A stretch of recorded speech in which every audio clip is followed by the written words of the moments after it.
오늘도 복음이 주는 감동과 은혜로 자유와 해방과 치유의 역사가 오늘 이 자리에서 나타나기를 간절히 축원합니다. 할렐루야. 복음은 능력입니다. 복음은 능력의 이름 예수입니다. 복음은 십자가와 부활입니다. 그 복음이 있는 현장, 그 복음을 가진 사람에게는 복음이 일하고 복음을 통해서 열매가 나타날 줄로 믿습니다. 그 열매를 오늘도 말씀 듣다가 복음 듣다가 그 열매를 나의 것으로 취하는 귀한 이 시간이 되기를 간절히 축원합니다. 자, 여러분 복권 사보셨습니까? 오늘도 복권 혹시 지갑에 들어있는 분 계세요? 저도 예전에 말씀드렸습니다. 복권을 사봤거든요. 교회 개척하고 그때 로또 복권이 처음 나왔을 때인데 교회 건축을 하고 이제 빚이 막 있고 하다 보니까 갑자기 복권이 생각나가지고 2장을 사서 내 아내에게 하나, 나 하나, 우리 기도하자. 1등 한 방에 빚 해결하고 좀 그렇게 하자 그랬는데 뭐 하나도 1등 뭐 그냥 꽝이었습니다. 자, 한번 상상을 해봅니다. 여러분, 만약에 내가 복권을 샀는데 1등에 당첨됐다. 자, 어떤 기분일까요? 우리 여기 성가대 한번 내가 복권 1등 당첨이 됐어요. 자, 표정.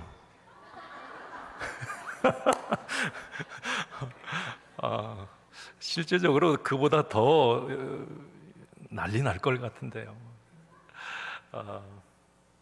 제가 왜 이 말씀드리냐면 여러분, 이 복권 당첨돼서 그렇게 행복하고 좋을까? 물론 그 짜릿함은 있을 거예요. 그런데 이 복음이라고 하는 것, 내가 복음을 만났고 내가 하나님의 자녀로 택하심을 받았다고 하는 이것은 여러분, 내가 복음 복권에 당첨된 사람인 거예요. 복음이 주는 어떤 이 권리, 복음이 주는 은혜, 복음을 통해서 주시는 영적 자원, 여러분, 이것은 어떻게 보면 우리는 육적인 만족만 가지고 돈만 많아서 여러분 사람이 절대 풍성하지 않아요. 내 영이 만족해야 됩니다. 내 마음과 내 속사람이 기뻐 뛰어야 돼요. 그것은 복음을 통해 가능한 것입니다. 여러분, 복음 복권에 당첨되신 거예요. 오늘도 말씀을 듣다가 그 짜릿함이 오늘도 저와 여러분들에게 전달되기를 간절히 축원합니다. 복권 얘기했으니까 복권 얘기 좀 더 할게요. 어떤 청년이 구두 닦기를 하면서 자기에게 평생 소원 하나, 이 지긋지긋한 구두 닦기를 그만두고 부자가 되는 거. 뭐 구두 닦으러 오는 사람들이 늘 이 구두를 내밀면서 자기를 하대하고 그냥 뭐 조롱하는 듯한 표정들, 아주 이 청년은 그게 너무 싫었습니다. 그래서 늘 마음의 소원이 내가 부자가 되는 것. 그래서 이 청년이 어느 날부터 복권을 사기 시작했다는 거 아니에요. 매번 사도 뭐 당첨되지 않아요. 매번 꽝이에요. 자, 그런데 어느 날 눈을 의심할 만한 일이 일어났습니다. 와, 이거 번호가 몇 개인지 모르겠는데 다 맞아버리는 거예요. 와, 기뻐 뛰었어요. 1등이다. 이제는 구두 닦기 하지 않아도 된다. 그는 너무 기쁜 나머지 한강에 가서 소리치기 시작합니다. 야, 이 부자놈들아, 나도 이제 부자다. 구두 닦으며 거드름을 피던 인간들아, 까불지 마라. 이제 나도 부자다. 그랬어. 그리고 이 청년은 마지막으로 소리쳤습니다. 야, 이제 이 지긋지긋한 구두 닦기여, 안녕 하면서 구두통을 그냥 한강물에 확 던져버렸어요. 끝! 여러분, 얘기하면 재미없잖아요. 내가 이거 예전에 한번 말씀드렸던 예화예요. 이게 이 청년이 이제 그리고 막 기뻐서 은행으로 달려갔어요. 가서 이제 주머니를 뒤져서 복권을 찾는데 여기도 불현듯 생각이 스쳐 지나가는데 자기가 너무 기쁜 나머지 이 주머니에 넣으면 잊어버릴까 봐 구두통 안쪽에다가 그걸 잘 이렇게 넣어놨던 거예요. 그것을 그만 너무 기쁜 나머지 그 구두통을 그냥 한강물에 던져버렸습니다. 또 내려가 버렸어요. 여러분, 얼마나 억울했겠습니까? 아니, 1등 당첨됐는데 그 1등 모든 돈이 한순간에 날아가 버렸으니 이 얼마나 분통이 터지겠느냐 말이죠. 조금 더 신중하게, 조금 더 차분하게, 그리고 겸손하게 생각하고 행동했더라면 그런 일은 없었을 겁니다. 그렇죠? 자, 이스라엘 백성들은 복권 1등에 당첨된 사람들이었습니다. 그러나 그들은 신중하지 못했고 겸손하지 않았어요. 결국 자기 손으로 당첨된 복권 1등을 그냥 버려버립니다. 그런데 아까 한강물에 던진 그 복권을 누가 주었는지는 모르겠어요. 그런데 이스라엘 백성들이 버린 복권을 누군가가 주운 거예요. 이방 사람들, 이스라엘 백성들이 아닌 다른 민족들이 그 복음 복권을 주어서 혜택을 누리고 너무 기쁘게, 너무 감사하게 하나님의 복을 받으면서 막 살아가는 거예요. 이스라엘 백성들 입장에서는 얼마나 배가 아팠겠습니까? 자기들이 버린 것을 엉뚱한 사람이 주어가지고 그걸 누리고 있으니 말이에요. 그러면서 주변 사람들은 그 이스라엘 백성들을 보면서 뭐라고 했겠습니까? 예라이 바보들아, 아유 저것들 참 멍청하다. 아니 저 하나님께 저주받은 사람들 아니야? 아니 저 복을 못 누리다니. 사실 바울은 같은 유대인으로서 그런 행동을 하는 이스라엘 백성 동족들을 볼 때마다 속상하고 억울했고 그런 바보짓을 하는 자기 민족들의 분노를 느꼈습니다.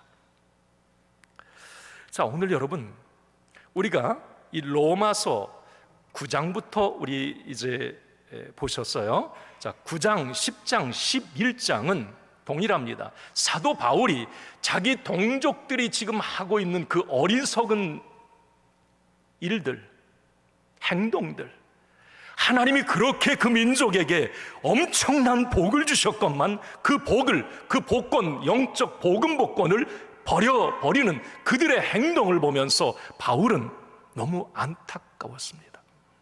그게 9장, 10장, 11장 자기 민족을 향한 어떤 이 안타까움을 거기에서 계속 바울은 표현하고 있어요. 11장 시작부터 바울은 내 동족들이 예수님을 거부하고 이 복음이라고 하는 엄청난 축복을 발로 차버린 것에 대해서 너무 큰 고통과 근심이 있었다, 이렇게 얘기를 합니다. 그러면서 바울은 오늘 본문으로 이어집니다. 이런 이스라엘 동족 백성들을 향해 이렇게 직격을 합니다. 이건 우리를 향한 성령의 음성으로 들어도 좋습니다. 제발 좀 정신 좀 차리십시오. 고집 피우지 말고 우기지 말고 듣고 좀 깨달으십시오.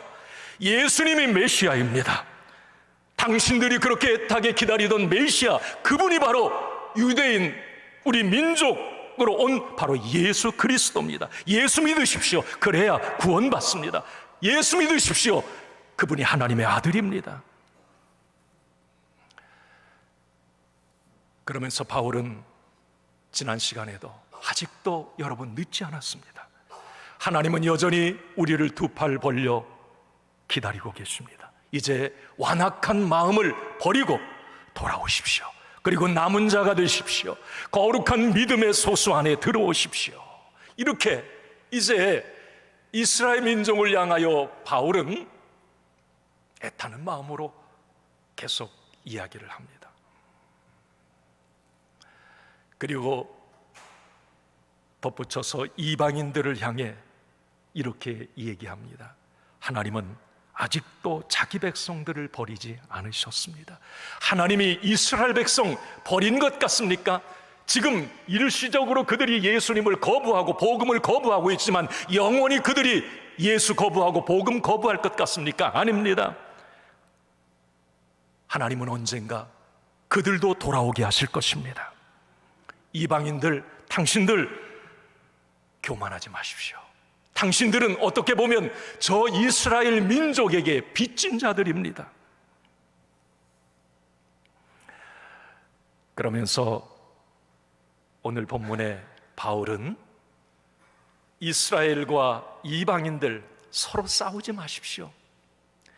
이방인 당신들 이스라엘 바보들이라고 손가락질하지 마십시오. 그리고 이스라엘 당신들 이방인들을 보면서 좀 깨달으십시오. 이스라엘과 이방인의 관계는 공생, 상생의 관계이고 윈윈의 관계입니다. 서로 도우십시오. 서로 격려하십시오. 서로를 위해서 중보하며 기도하십시오. 이방인들 당신들 저 이스라엘 민족들 안타까운 마음으로 그들이 돌아오기를 위해서 기도해 주십시오. 그러면서 그들의 어떤 관계에 대해서 오늘 이제 바울은 말씀을 이어갑니다. 저는 오늘 첫 번째 이렇게 이제 정의해 봤습니다. 이방인의 입장에서 이렇게 하십시오. 바울은 얘기하는 거죠. 이방인의 입장에서 뭐라고요? 자, 크게. 자, 이방인들은 이스라엘 백성들을 향하여 볼 때마다 뭐라고 해야 된다고요? 덕분에 감사합니다. 오늘 11절과 12절 말씀을 봅니다. 같이 읽습니다. 그러므로 내가 말하노니 그들이 넘어지기까지 실족하였느냐? 그럴 수 없느니라. 그들이 넘어짐으로 구원이 이방인에게 이르러 이스라엘로 시기나게 함이니라. 그들의 넘어짐이 세상의 풍성함이 되며 그들의 실패가 이방인의 풍성함이 되거든 하물며 그들의 충만함이리요. 아멘. 이게 무슨 말입니까? 자, 그들의 넘어짐으로 이방인이 구원을 받게 됐다. 그들의 실패가 이방인의 풍성함이 되었다. 그들은 이스라엘 백성들을 말합니다. 이스라엘 백성이 넘어지고 자빠짐으로 이 구원의 복음이 이방인에게로 흘러갔다. 이스라엘 백성들의 이 복음에 대한 실패가 결국 세상 사람 이방인의 풍성함으로 나타났다. 결국 바울은 이 이야기를 하고 싶은 겁니다. 이스라엘 백성들이 복음을 거부함으로, 완악해서 복음을 거부함으로 덕분에 그 복음이 이방인에게로 흘러갔다는 겁니다. 여러분, 이 말은 이제 우리 사도행전 강의할 때 말씀을 통해 나누었죠. 여러분, 처음 이 복음이 어디에서 시작됐나요? 이스라엘의 수도 예루살렘이었잖아요. 예루살렘 교회가 초대교회라고 하잖아요. 거기에서 여러분 마가의 다락방에 성령 받은 120명을 출발로 해서 성령의 역사들이 예루살렘에서부터 나타났어요. 그래서 예루살렘이 뒤집어졌습니다. 3,000명, 5,000명 얼마가 살았는지 모르지만 성경이 그렇게 표현하고 있으니까 회개하고 예수 공동체 교회 안에 막 들어오고 이제 교회를 건축해야 될 일까지 생기고 직분자들을 7집사를 세워가고 폭발적인 부흥이 예루살렘 안에서 일어났어요. 자, 그런데 여러분 6장 7장 넘어가면서 어떤 일이 일어나요? 핍박이 곧바로 들어옵니다. 그 당시에 종교 지도자들 이제 그 예수 공동체가 자기들을 위협함에 이제 복음을 거부하고 핍박하고 심지어는 이제 스데반 순교자까지 일어납니다. 자, 그때 여러분, 그들이 복음을 거부함으로 인해서 핍박함으로 인해서 사마리아 땅, 그들이 싫어하는 그 민족에게까지, 그 족속에게까지, 더 나아가서 사도행전 10장에 보면 안디옥, 이방 복음의 전초기지였던 안디옥, 거기서 사도 바울이 이제 1차, 2차, 3차 전도 여행을 시작하는데 가는 곳마다 핍박이 일어나요. 그럼 바울은 가서 복음 전하고 제자를 세우고 교회 공동체를 세우고, 그리고 핍박 때문에 또 다른 곳으로 옮겨가고, 또 거기 가서 핍박받으면 다른 곳으로 옮겨가고. 그런데 그 핍박의 주체가 누구였습니까? 유대인들이었어요. 이방인들은 그냥 복음에 아멘하고 기뻐했습니다. 그러나 그 복음에 대해서 철저하게 거부하고 핍박했던 사람들은 유대인이었어요. 그들의 실패, 복음에 대한 실패, 그들의 넘어짐, 그것은 결국 복음이 이곳에서 저곳으로, 저곳에서 또 다른 곳으로, 예루살렘과 온 유대와 사마리아와 땅끝까지 복음이 전파되는 기회, 그들의 넘어짐, 그들의 실패가 결국은 온 땅에 복음이 전파되는 기회가 되었다고 오늘 바울은 얘기합니다. 만약에 모든 유대인들이 예수님을 메시아로 인정하고 복음을 믿었다면 기독교는 이스라엘만을 위한 민족 종교로 전락하고 말았을 거예요.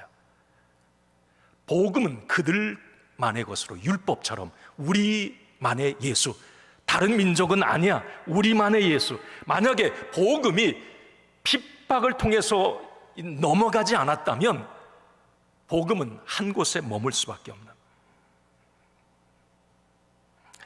그래서 사도행전 13장 46절에 보면 이런 말씀이 있어요. 한번 좀 보여줄 수 있어요? 자, 읽습니다. 시작. 바울과 바나바가 담대히 말하여 이르되 하나님의 말씀을 마땅히 먼저 너희에게 전할 것이로되 너희가 그것을 버리고 영생을 얻기에 합당하지 않은 자로 자처하기로 우리가 이방인에게로 향하노라. 너희가 그것을 버리고 복음에 대해서 실패했기 때문에 이 복음은 이방인에게로 넘어갈 수밖에 없었다는 겁니다. 이것은 원래 여러분, 복음은 유대인만의 복음은 아니었어요. 하나님의 복음 비전은 모든 민족 땅끝이었습니다. 그래서 바울은 그 이야기를 하는 거죠. 예수 복음은 어쨌든 이스라엘에서 시작되었다. 그런데 그 민족이 눈이 가려져서 예수 복음을 알아보지 못했기 때문에 이 복음이 더 빠르게 이방인 지역으로 우리에게까지 흘러왔다는 겁니다. 이스라엘이 발로 차버린, 버린 복권을 내가 이방인들, 당신들이 주었다는 거예요. 이건 팩트입니다. 따라서 모든 교회, 모든 그리스도인들은 지금 비록 이스라엘 백성들이 복음을 거부하고 있지만 빚진 자의 심정으로 그들이 돌아오기를 위해 기도해야 되고 그들을 긍휼히 여겨야 된다는 거예요.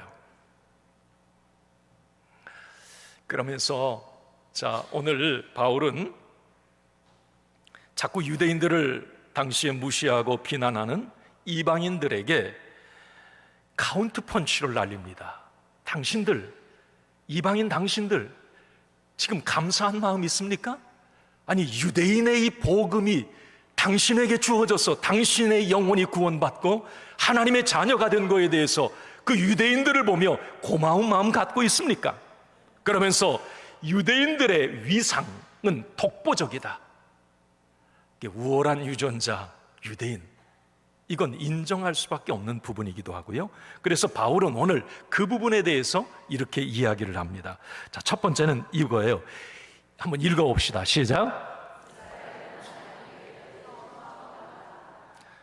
이게 이방인들 모든 민족을 향해서 바울도 유대인이었잖아요. 그러니까 자꾸 유대인들을 보면서 바보 아냐? 저 이렇게 예수 믿어 보니까 이렇게 좋은 걸 아니 이걸 안 믿어? 그러면서 이제 자꾸 손가락질하고 유대인들을 향해 비아냥거리니까 이제 오늘 바울이 이 말씀을 이어가는 부분이에요. 이스라엘은 하나님께 드려진 처음 떡이다, 이렇게 표현을 합니다. 이 비유인데 이게 무슨 말인가 하면, 자, 여러분 16절 상반절을 한번 좀 봅시다. 오늘 본문에서 하는 말이에요. 제사하는 처음 익은 곡식가루가 거룩한 즉 떡덩이도 그러하고. 민수기 15장 19절에서 21절에 보면, 자, 이스라엘 백성들이 이제 농사를 짓고 처음 추수를 하면 우리 맥추감사절 첫 열매잖아요. 이스라엘 백성 거제라고 그랬어요. 그 거제. 이제 거제를 하나님 앞에 드립니다. 이 거제는 뭐냐면 처음 농사를 지어서 처음 곡식을 이제 베서 처음 내가 수확한 거, 그것을 떡으로 만들어서 하나님 앞에 드렸어요. 그럼 그 처음 드린 떡은 거룩한 떡인 거예요. 그리고 그 처음 내 밭에서 농사 지은 첫 수확을 드려서 그 떡이 거룩한 떡이 되니까 그 다음에 만들어 먹는 모든 떡은 다 거룩한 떡이 되는 거예요. 이게 이제 하나님의 거룩의 그 원리인데, 오늘 바울은 그 이야기를 하는 겁니다. 이스라엘 민족은 처음 익은 곡식가루로 만든 떡과 같다. 하나님은 그 민족에게 거룩한 하나님의 말씀도 주시고 율법도 주시고 그 민족을 통해 거룩한 예수님도 오셨다는 겁니다. 그 이스라엘이 이렇게, 왠지는 모르겠어요, 왜 하나님이 이스라엘을 택해 주셨는지. 그 당시에 우리 대한민국 조선은 아니고 그때는 뭐였어요? 2000년 전에는 뭔가 우리 민족도 그럴 수 있는데 하나님은 왜 저 변방의 이스라엘을 택해 주셨는지 그 이유는 알 수 없지만 어쨌든 이스라엘은 택함을 받았고 그 민족에게 하나님은 율법도 말씀도 구원자 하나님의 아들 예수도 유대인으로 이렇게 오게 하셨다. 그들은 어쨌든 처음 드려진 떡이다. 그래서 당신들은 그냥 믿기만 하면, 그 다음 떡인 우리들은 그냥 믿기만 하면 거룩해지는 이 은혜를 받게 된 거라는 겁니다. 그 다음 떡인 우리들은 겸손해야 된다는 거예요. 이스라엘 백성들 자꾸 손가락질하지 말고. 그러면서 두 번째 사도 바울이 오늘 이스라엘의 독보적인 위치에 대해서 비유를 또 하나 더 듭니다. 한번 읽습니다. 시작. 이스라엘은 참 감람나무다, 올리브나무다. 17절을 한번 봅시다. 시작. 또한 17절입니다. 또한 가지 얼마가 꺾이었는데 돌감람나무인 내가 그들 중에 접붙임이 되어 참감람나무 뿌리의 진액을 함께 받는 자가 되었은즉. 자, 여기서 여러분 돌감람나무와 참감람나무가 있어요. 이 돌감람나무는 이방인들을 말하는 거고요, 참감람나무는 이스라엘을 말하는 겁니다. 자, 이게 무슨 얘기냐면 참감람나무를 하나님이 심어놨어요. 그리고 물도 주고 막 이 참감람나무가 참 올리브 열매를 맺어서 그 혜택을 이제 주인에게 줘야 되는데, 그 하나님이 참감람나무를 심어놨는데 아니 이게 열매를 안 맺는 거예요. 맺어도 그냥 부실한 거예요. 그러니까 하나님이 참감람나무의 가지를 확 잘라버렸어요. 그리고 거기에다가 웬일인지 저쪽에 있는 돌감람나무, 별로 이 가치도 없는 돌감람나무 가지를 딱 잘라다가 참감람나무에다가 접붙여버렸어요. 얼마 있다 시간이 지나니까 아니 이 돌감람나무의 가지에 글쎄 참감람나무 이 올리브 열매가 막 주렁주렁 맺히는 거예요. 참감람나무 열매가 맺히게 된 거예요. 와, 여기서 여러분, 이방인들 너희들은 돌감람나무여서 원래 맛대가리도 없고 가치도 없어. 그런데 하나님이 긍휼히 여겨서 이 참감람나무 이스라엘 백성들이 복음을 거부하고 예수를 안 믿으니까 잘라내버리고 돌감람나무 갖다 니들 접붙여서 너희들이 열매를 맺게 구원을 얻게 됐고 새 생명을 얻게 된 거야. 고맙지, 감사하지, 이 이야기입니다. 바울도 유대인이기에 이방인들을 향해, 지금 로마 교회 안에는 여러분 처음에는 이 로마 교회 유대인 그리스도인들이 많았어요. 그 유대인 그리스도인 중심으로 이 회당 교회가 만들어졌단 말이죠. 그런데 얼마 지나니까 이방인 그리스도인들이 유대인 그리스도인보다 10배, 20배가 많아지는 거예요. 이방인 그리스도인들이 이제 유대인 그리스도인들을 보면서 자꾸 이제 뭔가 손가락질하고 유대인 그리스도인들은 위축되고, 바울도 유대인인데 이 소식을 알고 있었고, 그래서 뭔가 서로 그렇게 싸우지 말고 서로 비아냥거리지 말고 너희들은 서로 윈윈의 관계다. 이방인들 너희들 지금 숫자가 많다고 유대인들 무시하면 안 돼. 유대인들 덕분에 그들로 오신 그 민족으로 오신 그 예수님, 그들에게 주신 말씀을 너희들이 지금 갖고 있지 않느냐, 그 이야기입니다. 그들은 복음의 원조라는 거예요.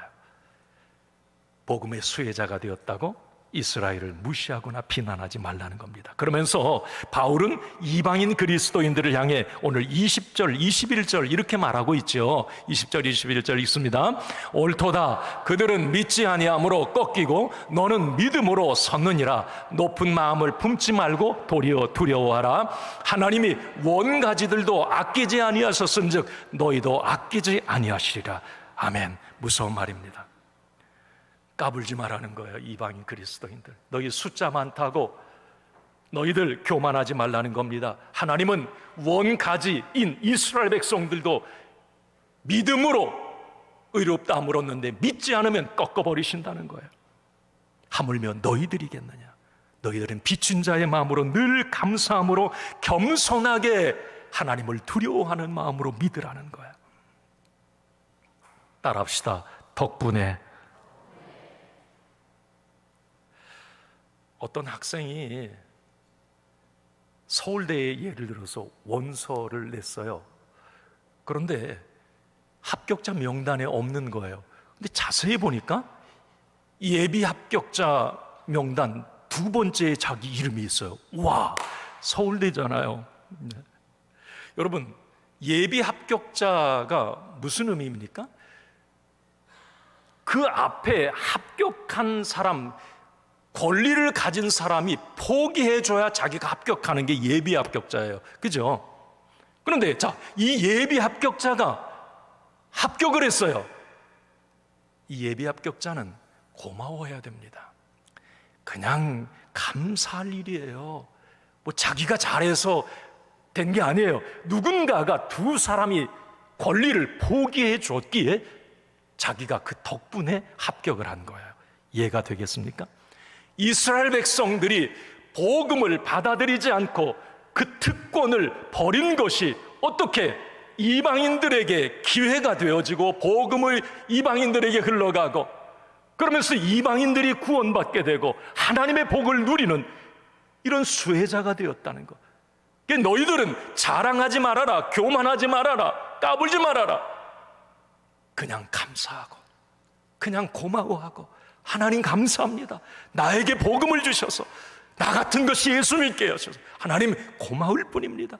아니 어떻게 우리 대한민국에 이렇게 복음의 제사장 국가가 되게 하신 것, 정말 이렇게 많은 교회들이 세워지고 아직도 예수 안에 들어오지 않은 많은 사람이 있는데 내가 예수를 믿어 택하심을 받아 이 자리에 앉아있고 하나님 그냥 고마울 뿐입니다.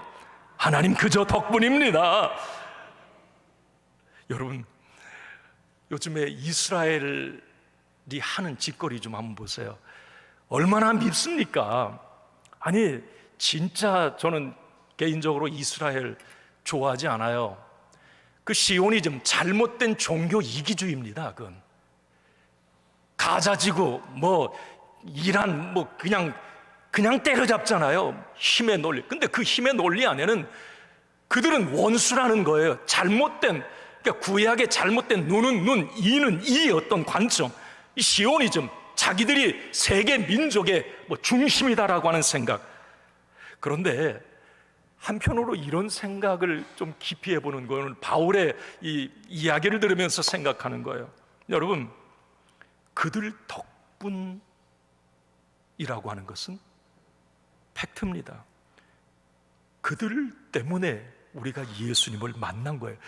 복음의 시작도 이스라엘이었고 교회의 시작도 예루살렘이었고 그 나라, 그 민족이었어요. 이건 부인할 수가 없어요. 인정해야 됩니다. 이게 미워도, 여러분 가끔 우리 이스라엘 성지순례 가자 그러면 그 이스라엘 그 자식들 너무 미운데 그 나라 하는 짓 봐요. 거기를 왜 가요? 맞아요. 그런데 여러분, 이스라엘 성지순례 가는 건 복음의 시작, 예수 복음의 시작을 보고 싶어 가는 거죠. 그들의 문화, 지금 그 민족 보러 가는 거 절대 아닙니다. 안 봐요. 바울이 하는 얘기예요. 지금 이스라엘 백성들 지금 하는 그 행동이나 그들의 짓을 한번 보라는 거죠. 이건 너무 완악하고 교만한데, 너무 미운데, 그래도 복음이 그들을 통해 오지 않았느냐는 거예요. 그들을 위해서 기도해 줘야 되지 않겠느냐는 거예요. 그들의 그 민족에 대해서 빚진 마음을 가지고 그들도 결국은 구원받은 자, 남은 자의 소수에 들어오도록 우리가 기도해야 되지 않겠느냐는 겁니다. 이해가 갑니다. 여러분, 이런 덕분에라고 하는 관점으로 나를 한번 돌아보십시오. 내가 예수 믿게 된 것, 지금 내가 이 자리에 있는 것, 여러분 누군가의 덕분입니다. 한 사람도 신앙에 있어서 홀로 선 사람은 없어요. 여기 한번 여러분 자기 신앙의 여정을, 과거를 한번 돌아보세요. 지금 만약에 나 혼자 예수님을 만나서 믿고 혼자 여기까지 온다? 천만의 말씀입니다. 누군가가 나 옆에서 힘들 때, 내가 주저앉아 있을 때 나를 위해서 기도해 줬고 격려해 줬고, 그래도 교회 가자고 그랬고, 그분이 나의 아내일 수도 있고 나의 부모님일 수도 있고요. 그분 덕분인 거예요. 나의 나된 것은 여러분 누군가가 있었던 거예요. 우리 주일교회 공동체가 여러분과 함께 했고요. 여러분 옆에 집사님, 권사님, 장로님, 목사님이 여러분들을 격려하고 말씀으로 위로하고, 나 혼자라고 생각하지 말라는 거예요. 덕분입니다. 덕분입니다. 옆에 분을 지그시 보면서 덕분입니다, 고맙습니다 한번 해보세요.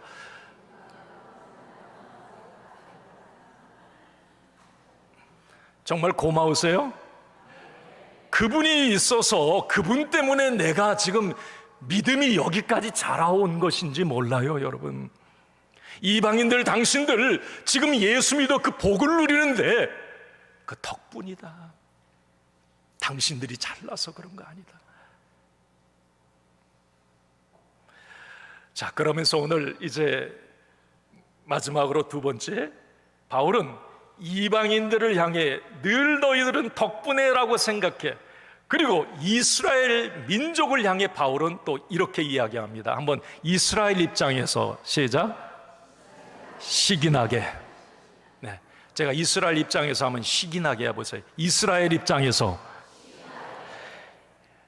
열받게, 질투심 생기게, 이런 말이에요.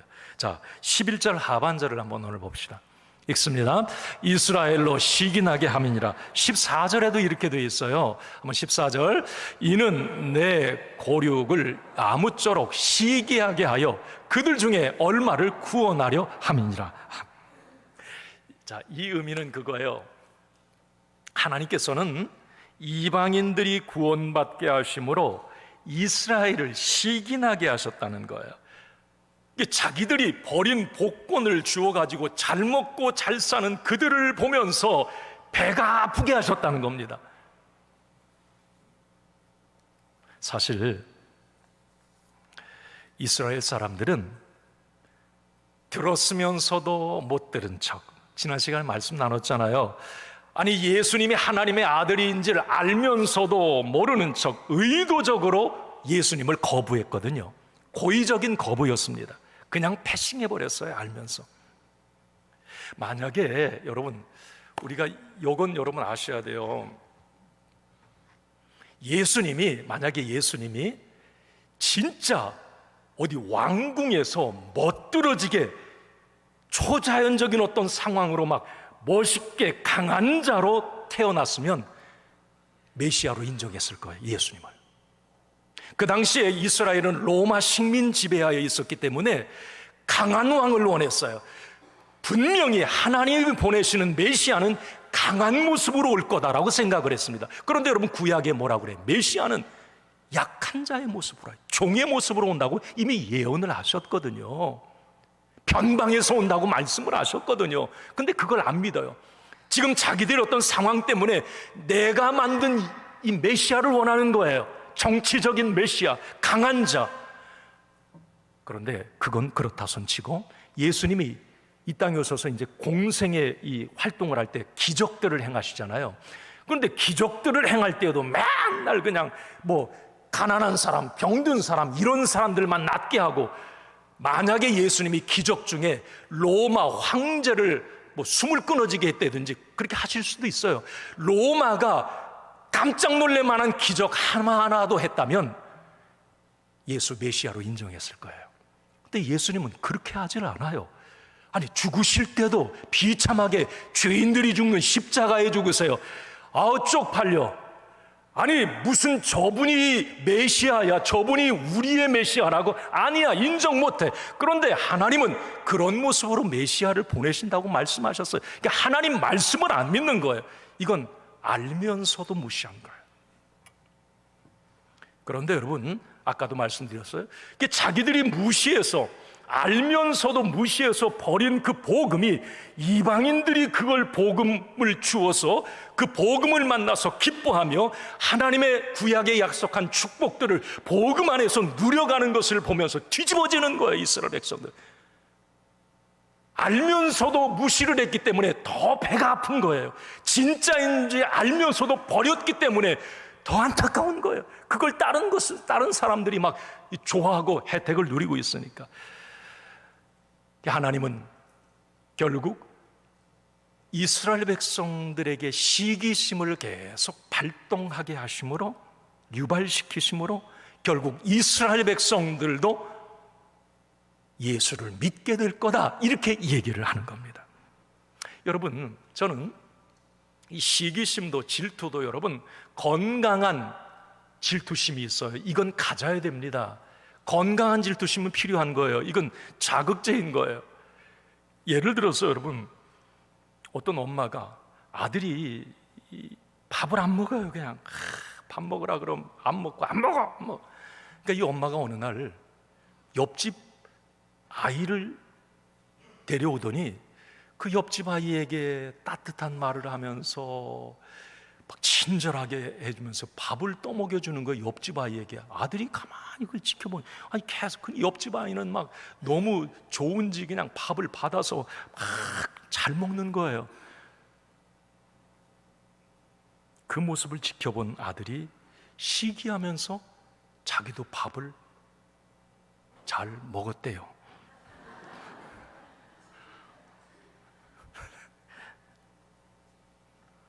여러분, 시기심이 다 나쁜 게 아니라 건강한 시기심. 지금 이스라엘 백성들은 밥을 안 먹어요. 아니, 그 좋은 영양가 있는 그 좋은 것을 왜 안 먹어요? 그 맛있는 걸 왜, 예수 복음을 왜 안 믿어요? 그러니까 하나님이 다른 민족에게, 다른 자식에게 떠먹여주는 거, 이게 다른 자식은 먹고 막 좋아가지고 배불러서 살도 찌고 잘 뛰어노는 거, 이게 진짜 아들이 열받는 거예요. 시기심이 일어나는 거죠. 그러면서 자기들도 밥을 먹기 시작했더라. 오늘 바울이 그 이야기를 하는 겁니다, 지금. 네, 좀 쉽게 제가 설명을 한 거예요. 자, 이렇게 저는 말씀을 좀 매듭짓고 싶습니다. 제가 이렇게 시기나게 했다, 이 말씀을 보면서 그리스도인인 우리 예수 믿는 나는 예수 안 믿는 주변 사람들에게 시기와 질투의 대상이 되고 있는가? 어떻습니까? 좋은 면에서 건강한 질투심을 유발시키고 있는가? 예를 들면 예수 안 믿는 그들보다 더 좋아 보이고 더 행복해 보이고 더 앞서가는 거예요. 더 잘 되는 거예요. 아니, 예수 안 믿는 사람들이 예수 믿는 나를 보면서 질투심이 생겨가지고 너 믿는 예수 나도 한번 믿어본다. 아니, 뭐지? 아니, 교회 다니는데 예수 믿는데 아니 잘 돼. 하는 일마다 잘 돼. 나도 열받아서 예수 믿고 싶다. 여러분, 저는 이런 면에서 예수 믿는 사람들이 복을 많이 받아야 돼요. 할렐루야. 여러분, 안 믿는 사람보다 예수 믿는 가정은 더 행복해야 되고요, 안 믿는 가정의 자녀들보다 예수 믿는 가정의 자녀들이 더 잘 돼야 돼요. 여러분, 몸도 건강하십시오. 건강관리도 잘하세요. 막 운동도 하고 막 헬스도 하고, 그래가지고 막 그냥 건강해야 돼. 건강해야 돼. 사업도 직장도 손대는 일마다 잘 돼야 돼. 악착같이 복을 받아야 돼. 왜? 나 하나 잘 먹고 잘 살려고 아닙니다. 안 믿는 사람들이 시기나게 하기 위해서, 여러분 기도할 때 그렇게 기도하세요. 주님, 저를 통해 안 믿는 사람들이 시기 나게 해주세요. 그래서 저를 축복해 주셔야 돼요, 하나님. 예? 내 자녀 그래서 축복해 주셔야 돼요. 예? 이게 여러분 예수 믿는 사람들의 영적 매력이에요. 여러분 잘 되시길 바랍니다. 형통하시길 바랍니다. 하나님의 복을 많이 받으시기 바랍니다. 그래서 그런 부분들이 우리의 삶의 매력으로 나타. 이게 영적 매력인 거예요. 와, 교회 다니는데 예수 믿는데 멋있네, 잘 되네, 앞서가네.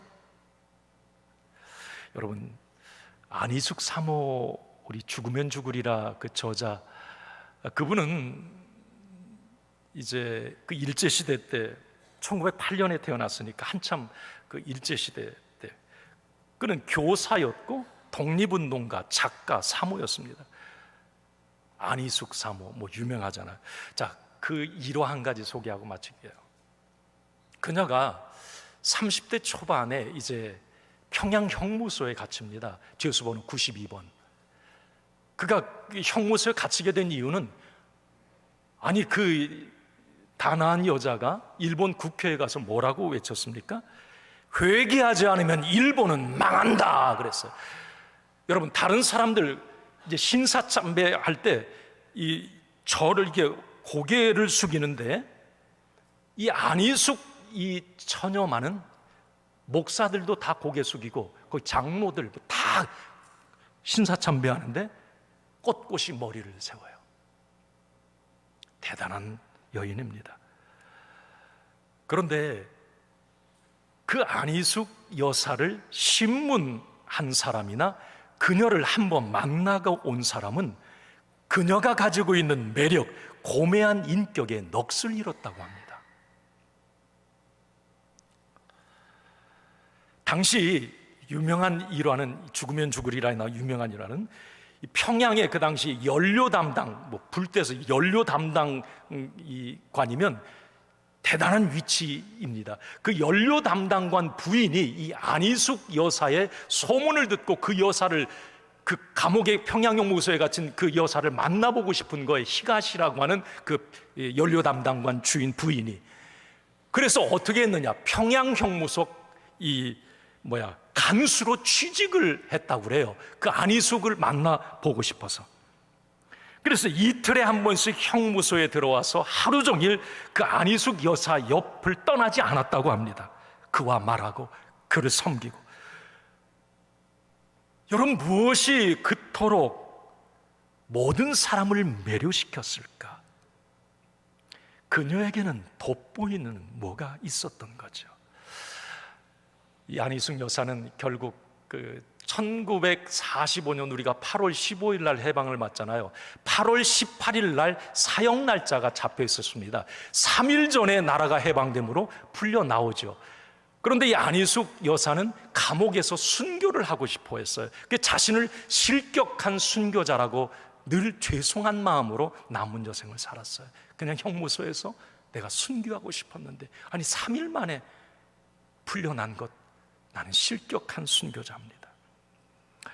그녀의 묘비에 주님을 위하여 일제 밑에서 6년간 옥고 사형을 앞두고 실격한 순교자, 죽으면 죽으리라. 저는 오늘 이스라엘 백성들을 시기나게 했던 그 시기남, 영적 매력, 안 믿는 사람을 매료시킬 무언가가 나에게 있는가? 오늘 저는 로마서 레슨 이렇게 읽고 마칩니다. 같이 읽겠습니다. 나에게도 누군가 처음 떡 참 감람나무가 되어 주었다. 덕분이다. 감사하자. 건강한 시기심과 질투를 줄 수 있는 사람이 행복한 사람이다. 아멘. 기도합니다.